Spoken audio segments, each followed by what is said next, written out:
An indispensable part of Sukumar's team in the Duars is Subroto Pal Chaudhary.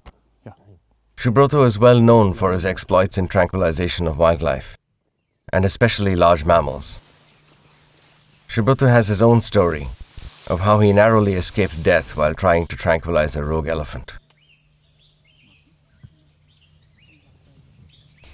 I will never forget the day. It was 3rd February 2002. I was called in South Bengal to deal with a big tusker which killed 8 people. And I went there. It was 1:30 in the afternoon. A big crowd gathered near the elephant which took shelter in a small patch of forest.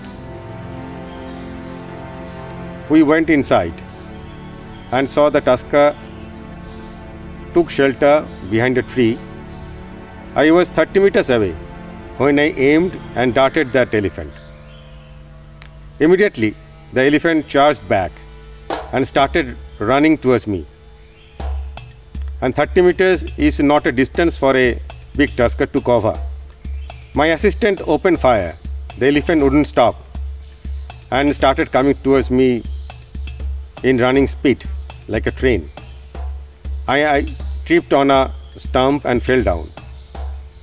And the elephant immediately tried to put his leg on my stomach. I managed to roll down a little bit. The leg came on my hip. I heard my hip bones are crushing. Next moment I saw another leg was coming towards my head. I was fully conscious and I realized what would have happened if I can't save my head. So I pushed my head with my hands. The leg immediately came towards my elbow and my lower jaw was broken. Ultimately the leg came on my chest also. I could feel the pressure on my chest. The weight of the elephant is pushing out my breath. And that time the elephant left me. I was conscious. I never shouted, never cried, made any noise. The elephant went towards the crowd and I was lying there, groaning in pain. My assistant came towards me. I told them not to pull me up. My hip was broken and I couldn't move my legs. So they cautiously left me with a handmade stretcher and took me to hospital. The very next day I was rushed to Calcutta from South Bengal Hospital and was there for about 3 months and underwent about 7 surgeries. My elbow was operated 3 times, but doctor couldn't fit it properly. It was so badly damaged. I still have that dislocation of the bones, but I can do a lot of work in the field and operate my gun and captured more elephants later. Colleagues came to see me in hospital. I asked them about what happened to that elephant I darted. They said about 15 minutes after the elephant went to sleep and it was sleeping surrounded by crowds. Since I was not there in the field, nobody knew how to handle the situation. So police fired 31 rounds to a sleeping elephant and killed it. I was disappointed and lying in distress. I couldn't save the poor beast. I still remember the elephant coming towards me in full speed. But I still love elephants. I want to do more. I am fortunate. After that I came back to the field and do a lot of work in capturing elephants. So far I captured 78 elephants, immobilized them and helped them in different operations. Sometimes in rescue, treatment, and very recently in radio collaring operation.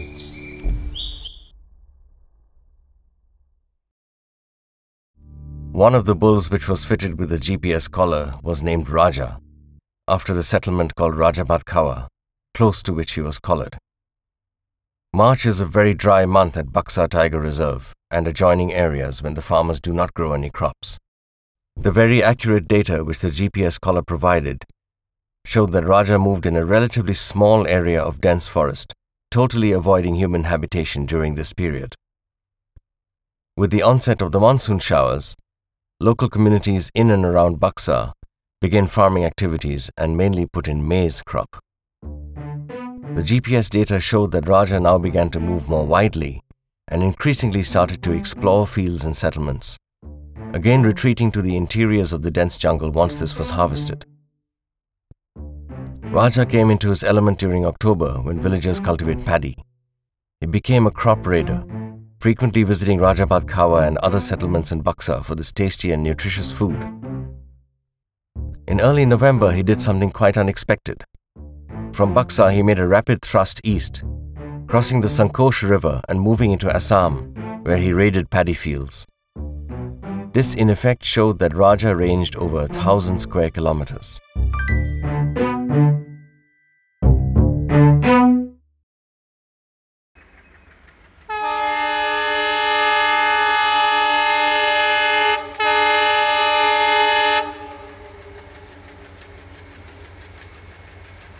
Sadly, Raja fell victim to another kind of human-elephant conflict: railway lines.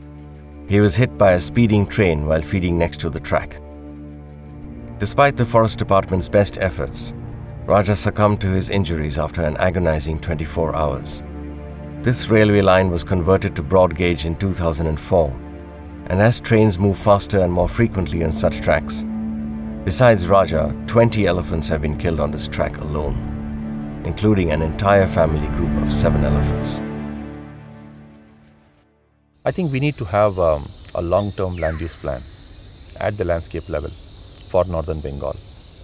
This would involve restoring elephant corridors, perhaps converting some of the tea garden land into protection forests, which would again provide these kind of linkages for the elephants to move from one forest patch to another forest patch, promote ecotourism, and perhaps persuade farmers to cultivate crops near the forest that are not palatable to the elephant. I don't think conflict can be completely eliminated. There's bound to be a certain amount of conflict at the interface between the forest and agriculture. And the way I look at it is that we should try and minimize levels of conflict. That's the best that we can do. In the rest of it really has to be proactively managed. I think here's where the use of technology to try and give advance warning, either to the villagers or to the forest officials who are in charge of managing these elephants, would prove to be of great help in trying to contain conflict. Sukumar's study has shown that the elephants collared in the forests of Buxa also moved westward through tea gardens and into the grasslands of Jaldapara. To reduce conflict, Sukumar believes that fragmentation of habitat has to be reversed, using innovative means that are socially acceptable and financially viable. The Buxa-Jaldapara complex offers the best hope for long-term survival and conservation of elephants in North Bengal. But they need to move unhindered across this range. One means to provide intact habitat for unhindered movement is to reconvert parts of tea plantations back to native forests and mixed plantations. Conversion of land from tea to mixed forest would in essence also capture atmospheric carbon dioxide and sequester this into biomass, something highly desirable in the present-day context of global warming from increasing greenhouse gases. Sukumar thinks that funds available within the country under compensatory afforestation and the Green India mission should be used towards achieving this goal. Funds can also be raised through carbon credit mechanisms, precipitated by the present crisis of climate change.